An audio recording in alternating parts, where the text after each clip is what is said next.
From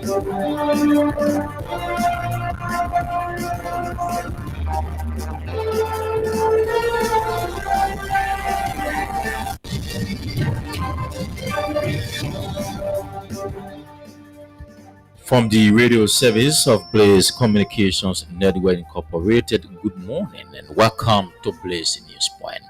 45 minutes of news about Liberia, Africa, and the rest of our one world. Today is Tuesday, October 7th, 2025.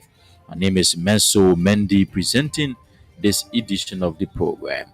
Stories topping the headlines: Congress for Democratic Change announces plans to construct a new national headquarters valued at US 1.6 billion. National Teachers Association of Liberia urges educational stakeholders to prioritize teacher training and improve salaries to attract more young people into the teaching profession. Hundreds of staff at the ELWA hospital in Painesville on Monday staged a protest over what they describe as poor hospital management and the government neglect of the facility. And away from Liberia, U.S. state fails for a fifth time on Monday to pass pending measures that would reopen the government, according to the BBC. The news bulletin, including the foreign development, the voices of those making the news and sports, are all packaged onto this presentation.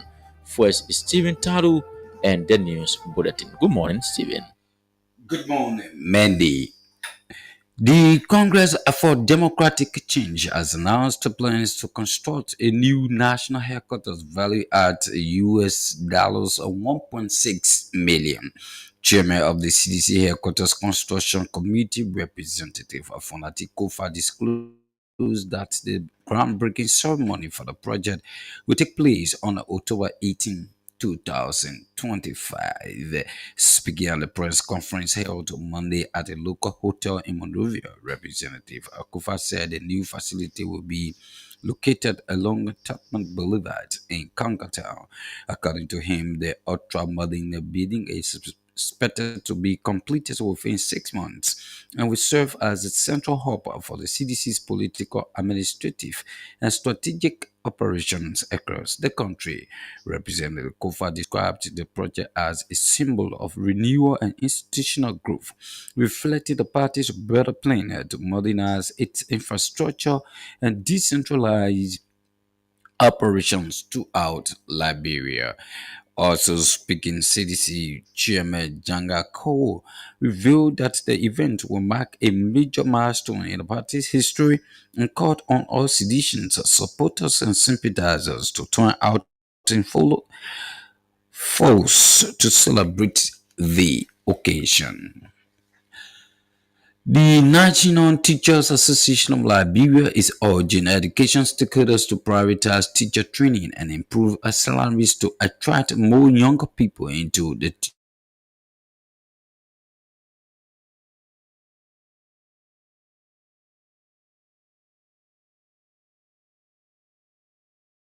salaries, poor working conditions, and lack of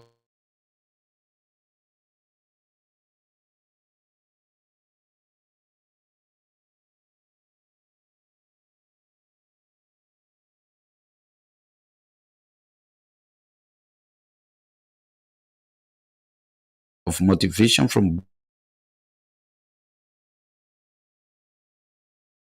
both the government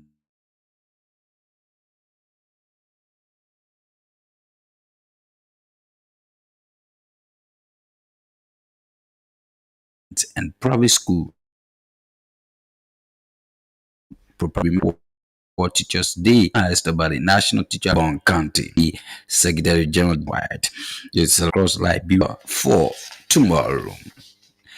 Medical doctors, nurses, and support staff of the ELWA hospital in Painesville on Monday, October 6, staged a protest over what they described as a poor hospital management and the government's neglect of the facility.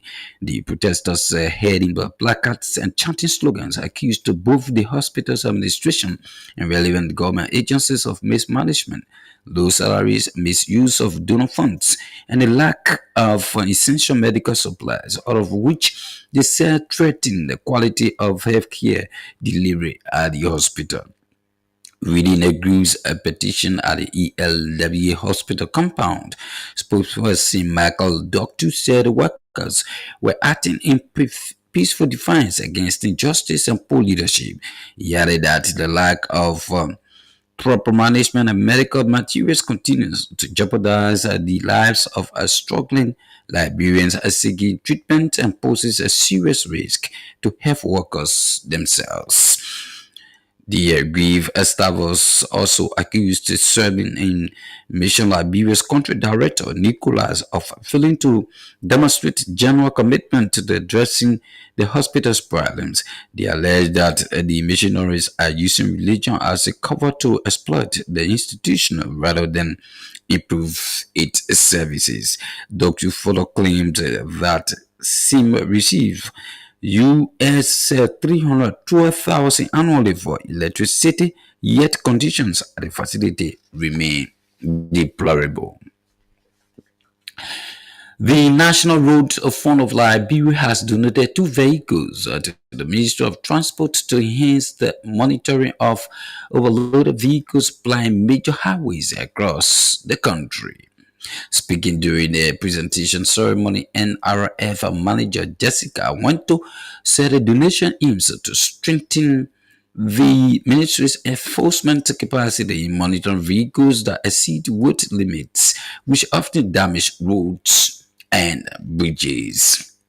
Mana want to explain that the vehicles were purchased through funds generated by the National Road Fund to support road protection and maintenance programs nationwide. Receiving the vehicles, Deputy Minister for Line and Rail Transport, Randolph, that's Rudolph Nag, thanked the NRF for the gesture and assured that the vehicles will be used for their intended purpose. Mr. Nari affirmed the ministry's commitment to collaborating with the National Road Fund in protecting the country's road network from damage caused by overloaded trucks and heavy-duty vehicles. The Chief Executive Officer of the Talu Development Foundation, Emmanuel Talu, has encouraged high school graduates to remain steadfast, disciplined, and intentional in pursuing their educational goals.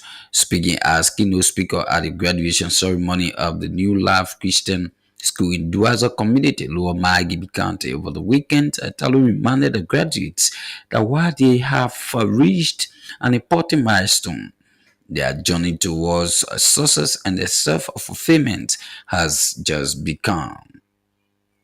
He emphasized that achieving one's full potential requires a personal conviction and deliberate decision making, urging the student to stay committed to their dreams despite life's challenges.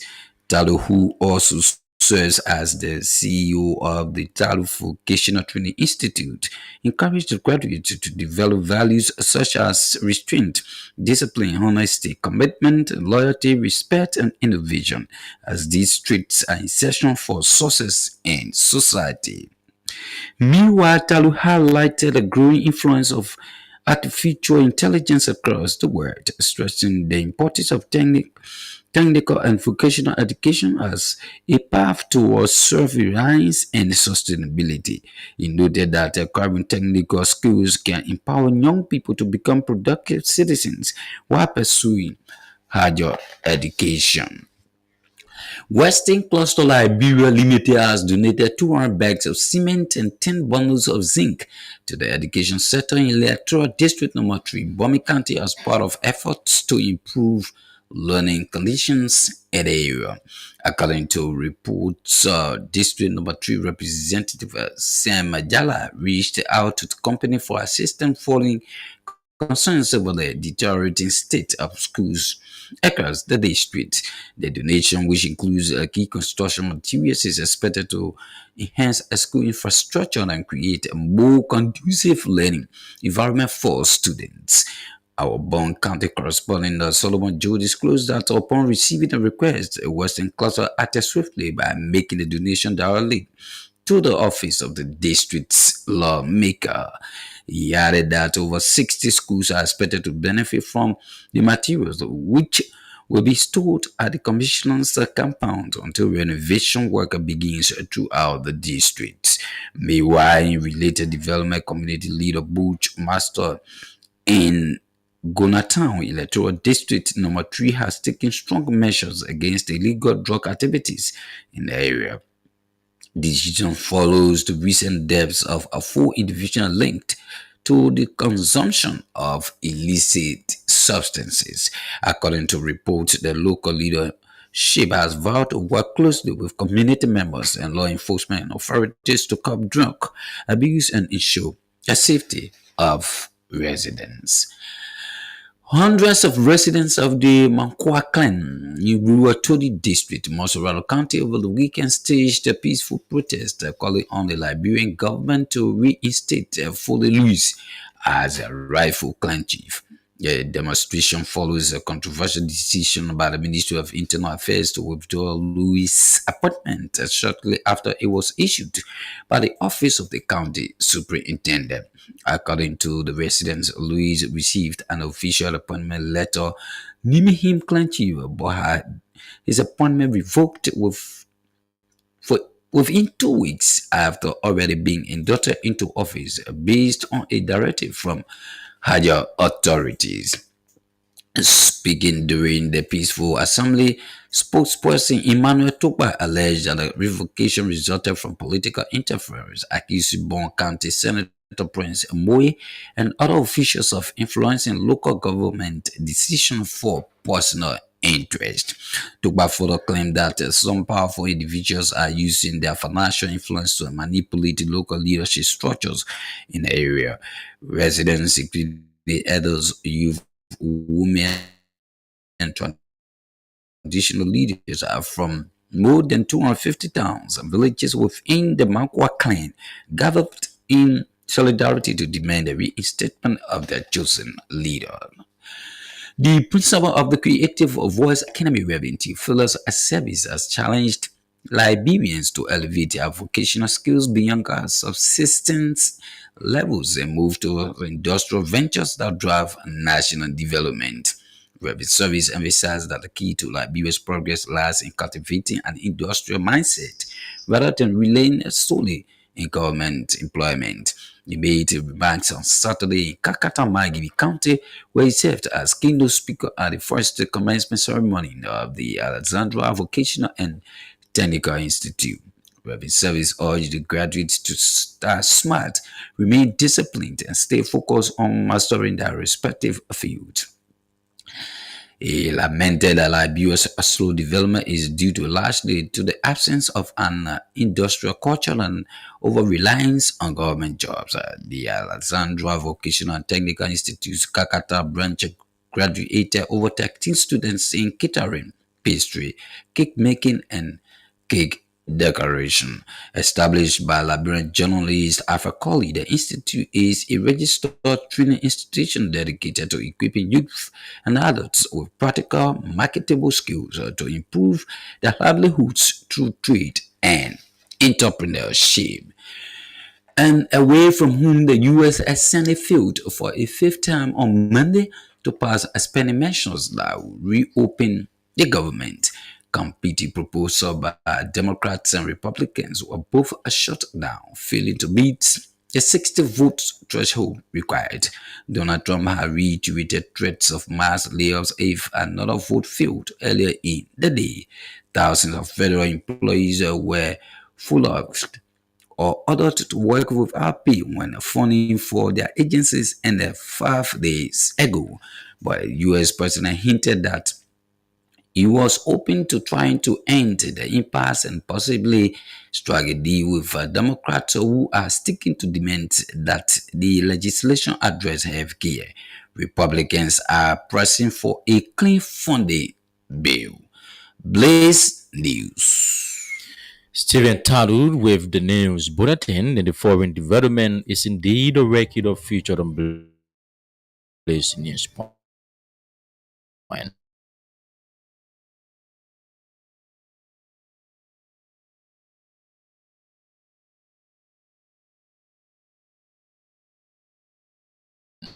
Congress for Democratic Change announces plans to construct a new national headquarters valued at US 1.6 million. National Teachers Association of Liberia urges educational stakeholders to prioritize teacher training and immersion. Hundreds of staff at the ELW hospital in Pinsville on Monday staged a protest over what they describe as poor hospital management and the government neglect of the facility. In the way from Liberia, U.S. Senate fails for a fifth time on Monday to pass pending measures that would reopen the government, according to the BBC. The voices of those making the news and sports are still ahead, but this break, to be right back.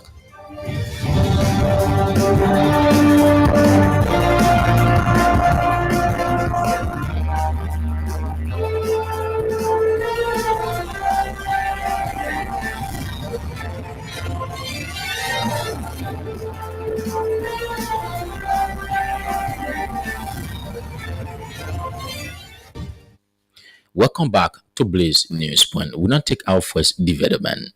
The Congress for Democratic Change has announced plans to construct a new national headquarters valued at US 1.6 million.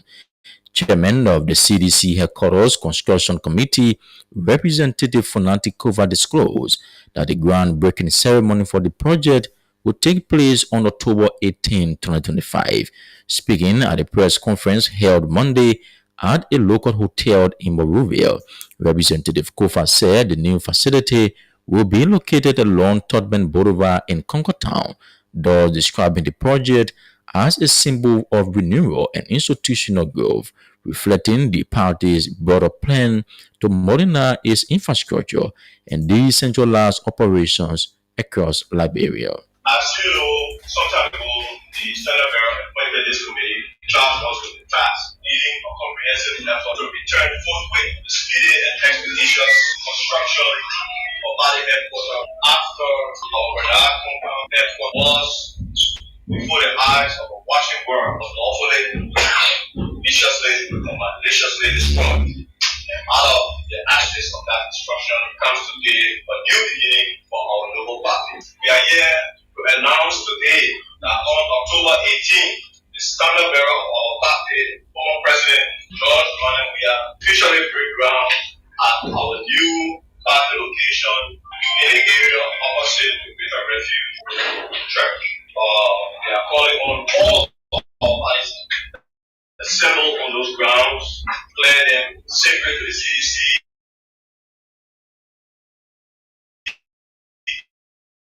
On Sunday, October 19th, we will be assembling at the Pocket Home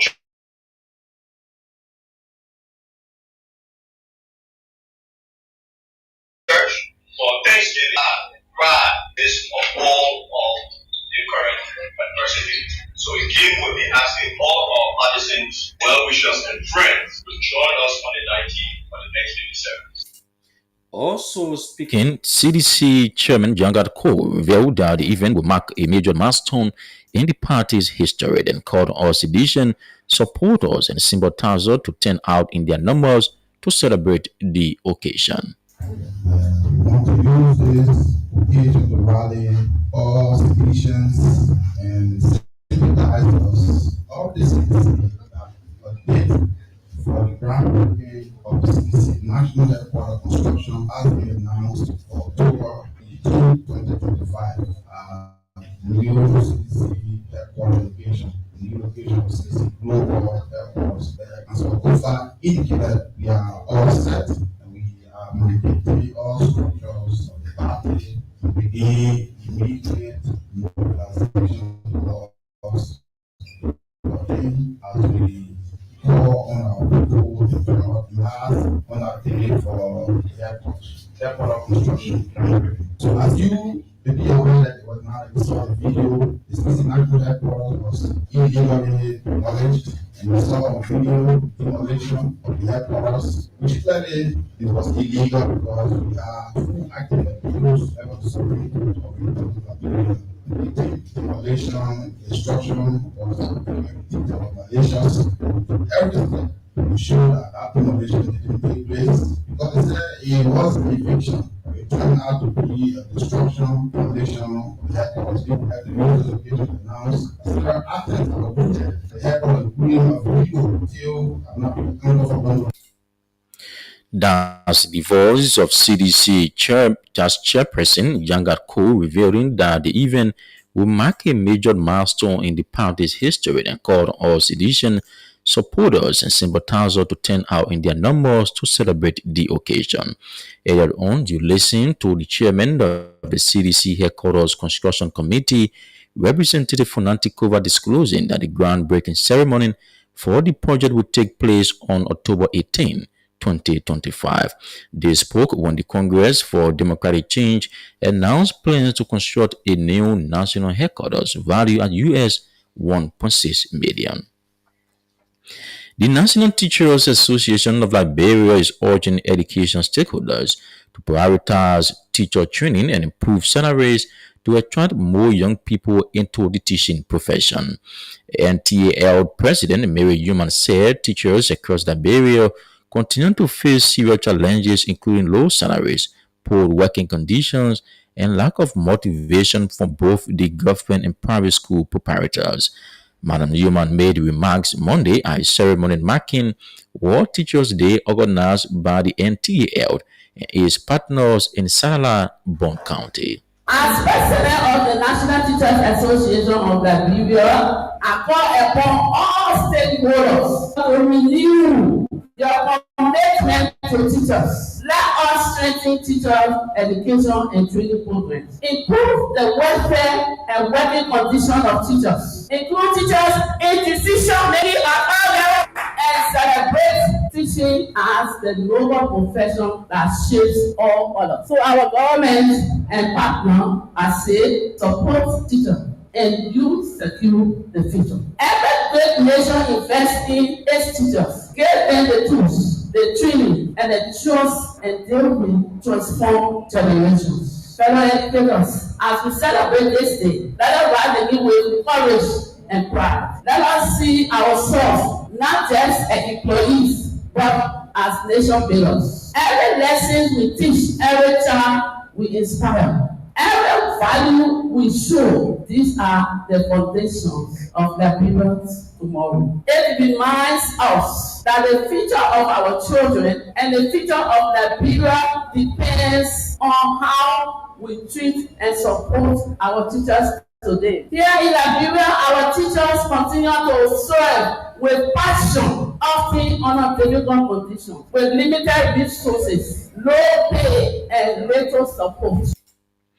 Speaking at the same event, NTAL Secretary General Dominic Sua said the observance is aimed at promoting teachers' welfare, encouraging professional networking, and advocating for improved conditions for educators nationwide. World Teachers Day is a unique occasion where teachers all over the world gather to prove to the world that we are not outcasts of society. Same way the representative Rasta, teachers also have the right to Rasta. Every person needs to be treated equally. So this day is a positive protest to the world that teachers are not good for nothing people. Because we make people who they are. There has also been a growing recognition that teacher works best when collaboration, mentorship, peer learning, and professional communities are emphasized rather than isolation of teachers. What are some of the current challenges? There is a looming shortage of teachers in many regions, especially in rural, remote, and underprivileged areas. The demands on teachers have increased, adapting to new pedagogies, digital learning, inclusive education, and recovering learning losses. So many teachers face challenges such as low salary, heavy workload, am I lying? No.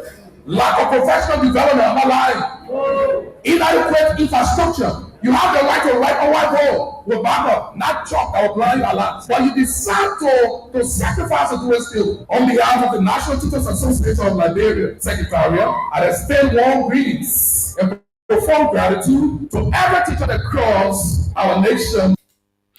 That's the voice of the National Teachers Association of Liberia Secretary General Dominic Suat, disclosing that the observance is aimed at promoting teachers' welfare, encouraging professional networking, and advocating for improved conditions for educators nationwide. Earlier on, you listened to NTL President Mary Human urging education stakeholders to prioritize teacher training and improve salaries to attract more young people into the teaching profession. They spoke at a ceremony marking World Teachers Day organized by the National Teachers Association of Liberia and its partners in Sarada, Bond County. Medical doctor, nurses, and support staff of the ELW Hospital in Painesville on Monday, October 6th, staged a protest over what they describe as poor hospital management and the government neglect of the facility. The protesters, holding placards and chanting slogans, accused both the hospital administration and relevant government agencies of mismanagement, low salaries, misuse of donor funds, and a lack of essential medical supplies, out of which they said threaten the quality of healthcare delivery at the hospital. Reading the group's petition at the ELW hospital compound, the spokesperson Marco Dottu said the workers were acting in peaceful defiance against injustice and poor leadership. We want a new ERWA hospital. Presented today to the board chair, the country director, the government, and the government representative, Ministry of Health or Ministry of Labor.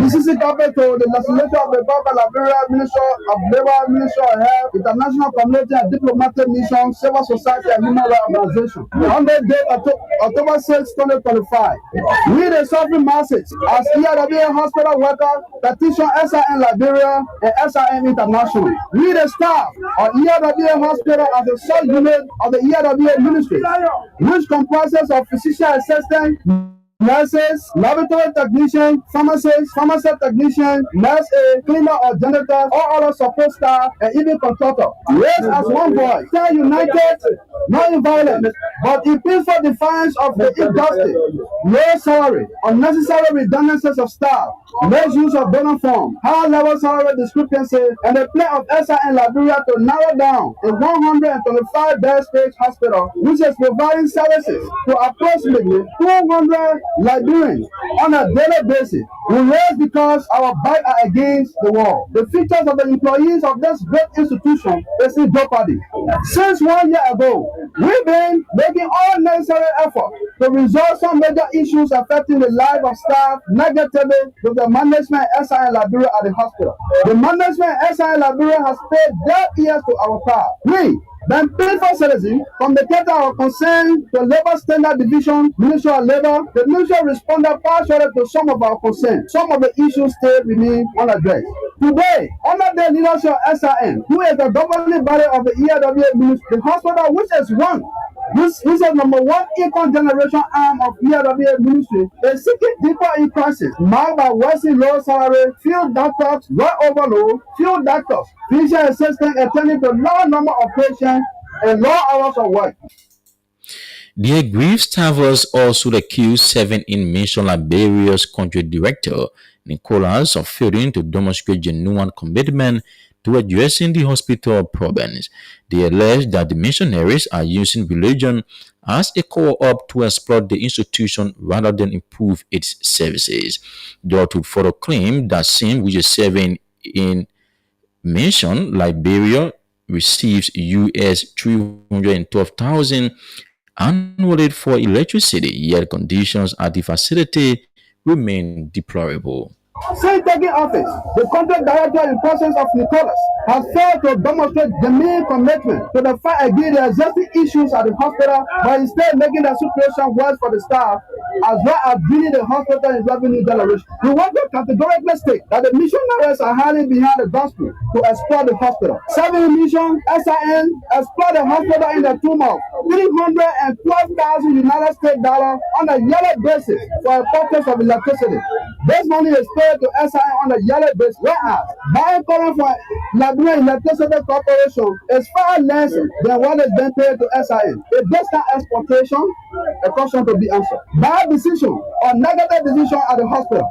Whereas the contract director and SIN Liberia in 2023 took a decision at her board meeting to close down the family medicine program from the hospital.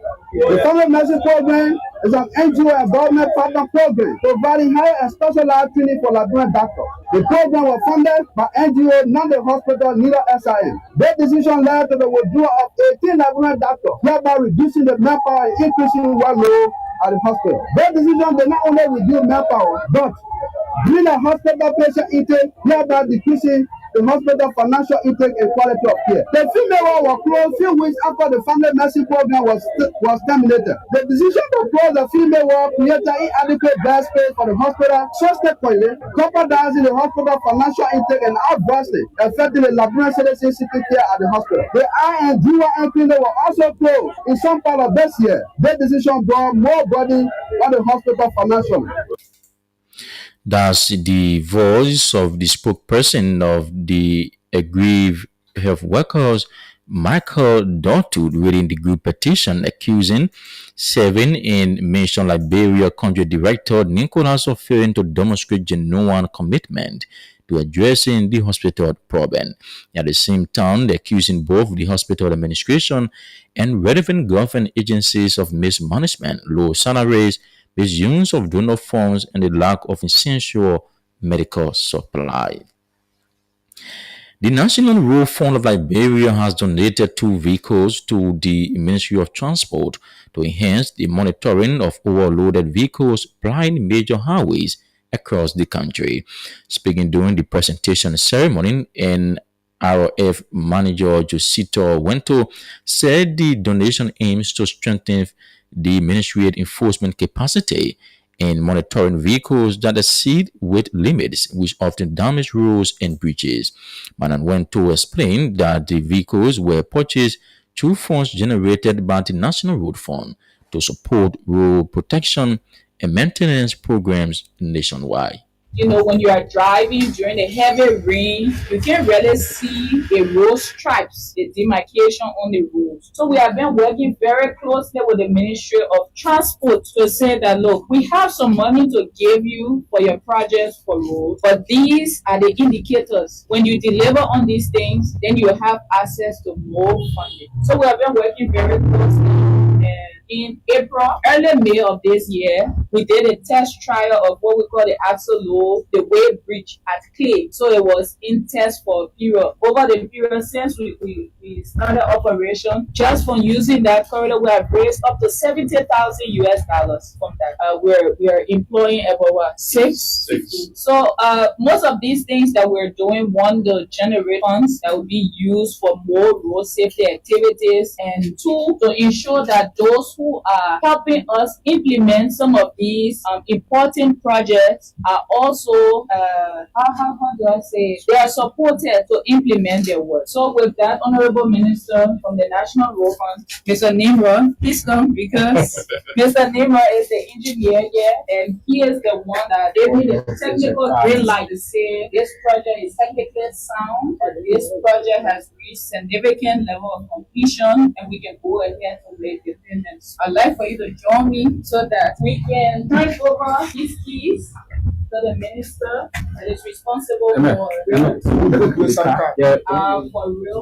take care of the government property and help us implement our road safety.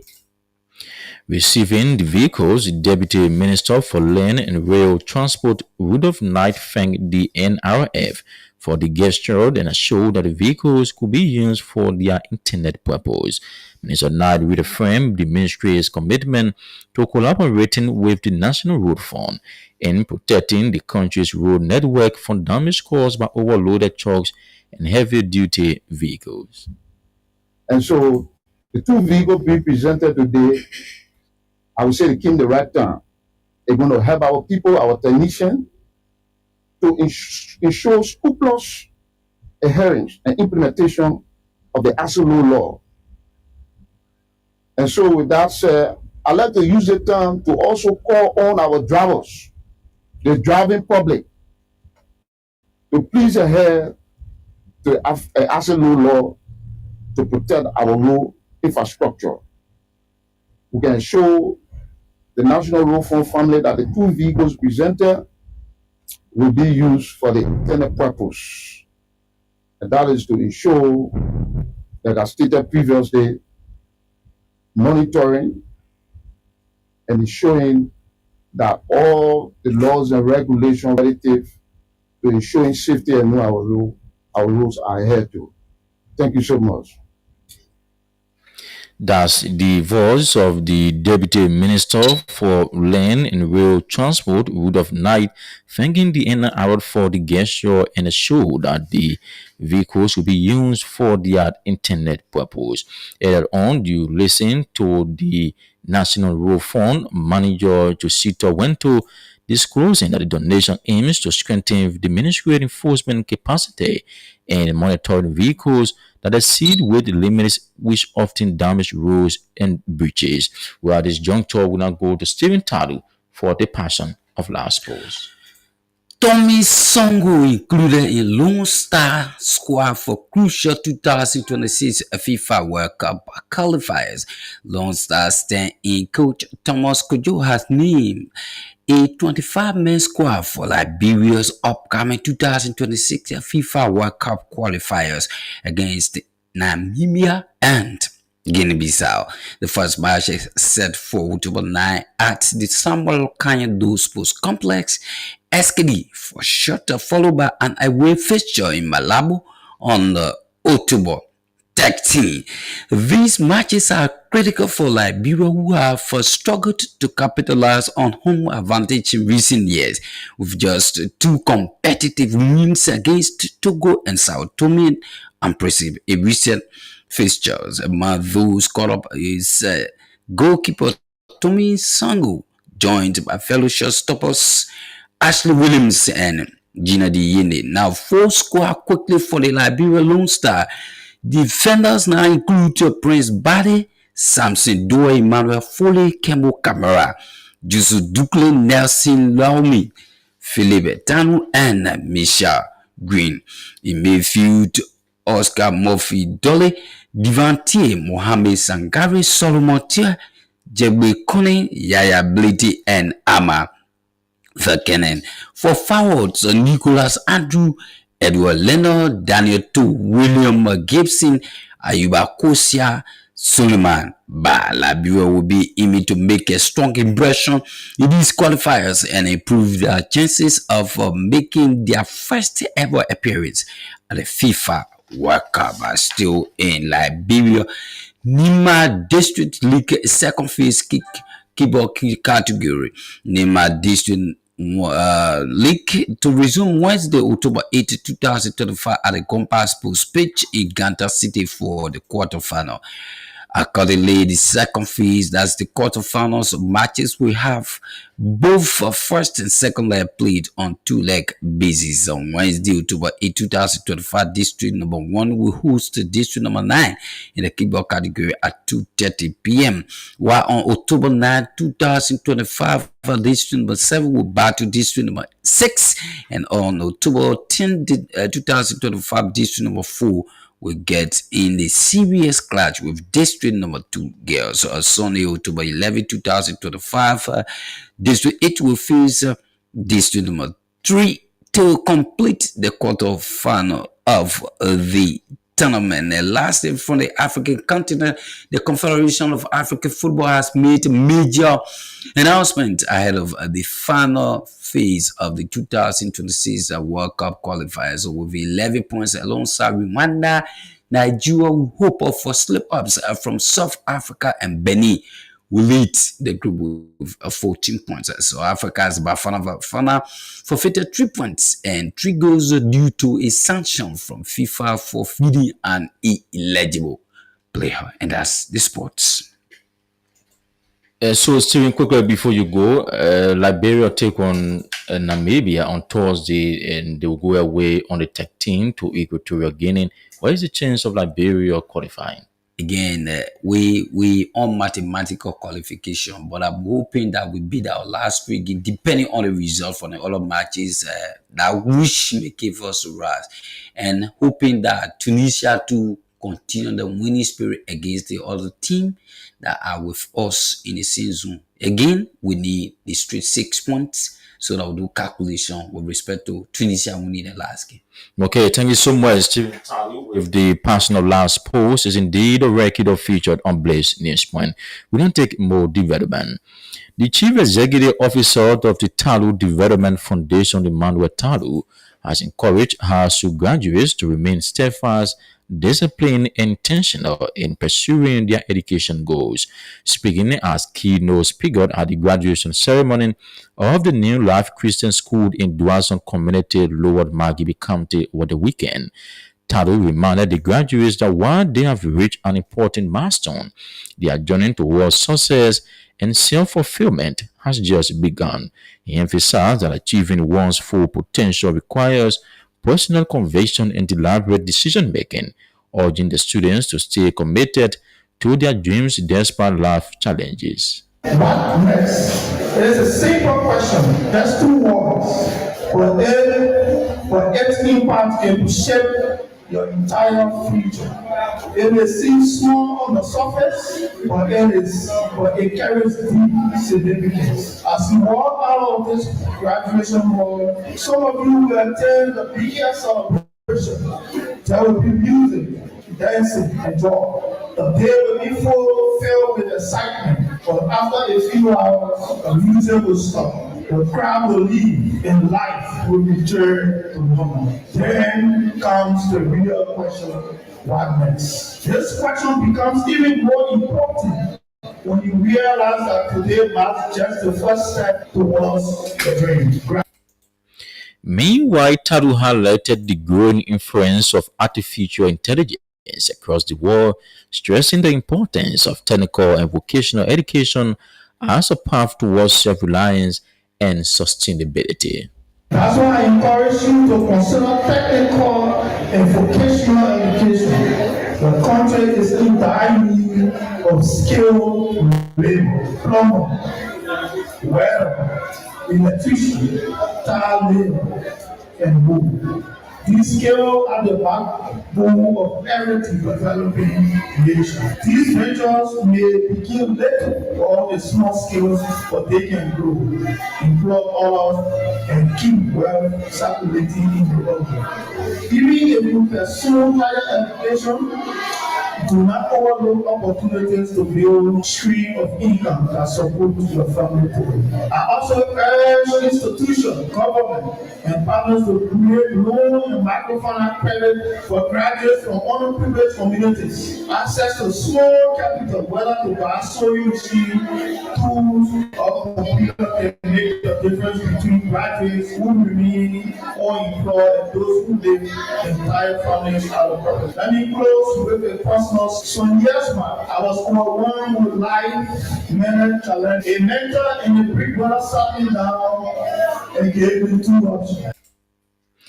That's the voice of the Chief Executive Officer of the Talu Development Foundation, Emmanuel Talu, highlighting the growing influence of artificial intelligence across the world, stressing the importance of technical and vocational education as a path towards self-reliance and sustainability. At the same time, encouraging high school graduates to remain steadfast, disciplined, and intentional in pursuing their educational goals. Well, on this note, this has come to an end of the Tuesday, October 7, 2025 morning edition of Blaze Newspoint. Just before we go to a recap of the major stories. Congress for Democratic Change announces plans to construct a new national headquarters valued at US $1.6 million. National Teachers Association of Liberia urges educational stakeholders to prioritize teacher training and improve salaries to attract more young people into the teaching profession. Hundreds of staff at the ELWA hospital in Painesville on Monday staged a protest over what they described as poor hospital management and the government neglect of the facility. In away from Liberia, the U.S. Senate fills for a fifth term on Monday to pass pending measures that would reopen the government, according to the BBC. We say many thanks to our news director, reporter, editor, and correspondent for making this edition of Blaze News Point our sources. Stephen Talu brought you the news bulletin in the personal last post. Henry Kabas and control and coordinated the technical aspect of today's presentation. On behalf of the News and Current Affairs Department of Blaze Communications Network Incorporated, my name is Menso Mendy Abisende. Good morning and have a pleasant day.